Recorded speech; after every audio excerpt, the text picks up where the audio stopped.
अगर आपने अभी तक सभी पार्ट नहीं देखा है तो आपको मेरे YouTube चैनल पे सारे पार्ट मिल जाएंगे। पहले जाकर उन्हें जरूर देखिए, फिर इस पार्ट को आगे देखें ताकि आपको पूरी कहानी अच्छे से समझ आए।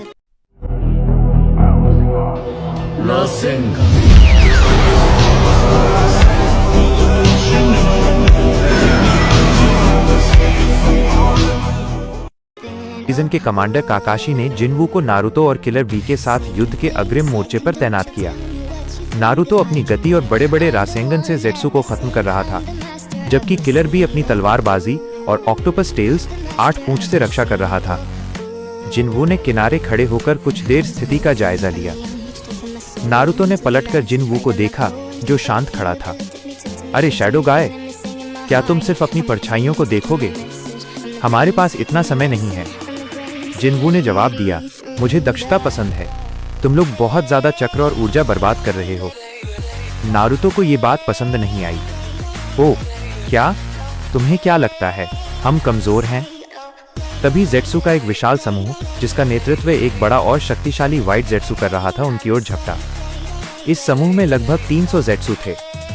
काकाशी ने चिल्लाया, नारुतो बी पीछे हटो, यह बहुत बड़ा समूह है। नारुतो ने अपने सबसे बड़े रासेन शूरिकेन की तैयारी शुरू कर दी, लेकिन इससे पहले कि नारुतो jutsu पूरा कर पाता, जिनवू ने अपना हाथ आगे बढ़ाया। मुझे बस इतना चाहिए। जिनवू ने अपनी पूरी शैडो सोल्जर्स की सेना को बुलाया, अपने 52 शिनोबी शैडो और उनके साथ इग्रिस, जो हमेशा की तरह शाही कवच में जिनवू के ठीक पीछे खड़ा था। इग्रिस की भयंकर आभा और उसके कवच की चमक ने नारुतो और किलर बी दोनों को हैरान कर दिया। शिनोबी शैडोज इग्रिस के पीछे लाइन में खड़े थे। शैडो आर्मी जिनवू ने एक साधारण लेकिन गूंजती हुई आवाज में आदेश दिया, मार डालो। पलक झपकते ही 53 शैडोज जेट्सू की भीड़ में घुस गए। ये युद्ध नहीं था, ये नरसंहार था। इग्रिस एक लाल बिजली की तरह जेट्सू के बीच घूम रहा था। उसकी लंबी तलवार की गति इतनी तेज थी कि देखने वाले को वो एक ही जगह पर खड़ा प्रतीत होता था, जबकि उसके चारों ओर मौजूद जेट्सू बस टुकड़ों में कटते जा रहे थे। एक ही शैडो सोल्जर ने 300 जेट्सू को 1 मिनट से भी कम समय में साफ कर दिया। नारुतो का रासेन शूरिकेन हवा में ही रुक गया। वो स्तब्ध था। वाह, वो क्या था? नारुतो फुसफुसाया, वो मेरी स्पीड से भी तेज है। काकाशी ने अपनी शारिंगन आंख पर जोर डालते हुए देखा।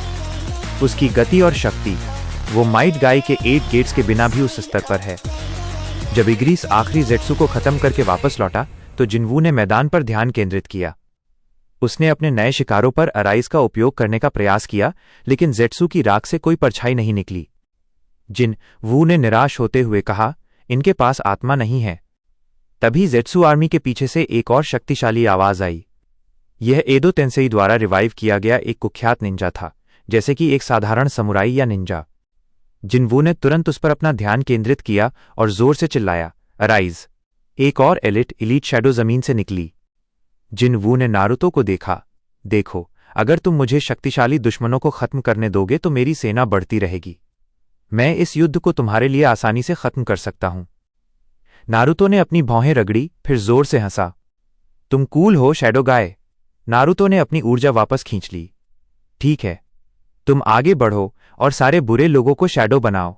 मैं तुम्हारा बैकअप रहूंगा। काकाशी ने तुरंत कागे को रिपोर्ट भेजी।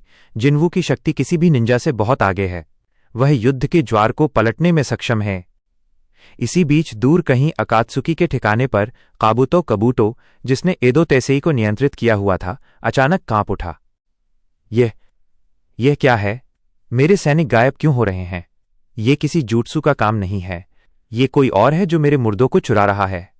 काबूतो की आंखें गुस्से और हैरानी से लाल हो गईं। उसे एहसास हुआ कि युद्ध के मैदान में एक ऐसा तत्व प्रवेश कर चुका है जो उसके नियंत्रण से पूरी तरह बाहर है। उसे तुरंत इस डार्कनेस मैनिपुलेटर की पहचान करनी थी। एपिसोड 6 समाप्त।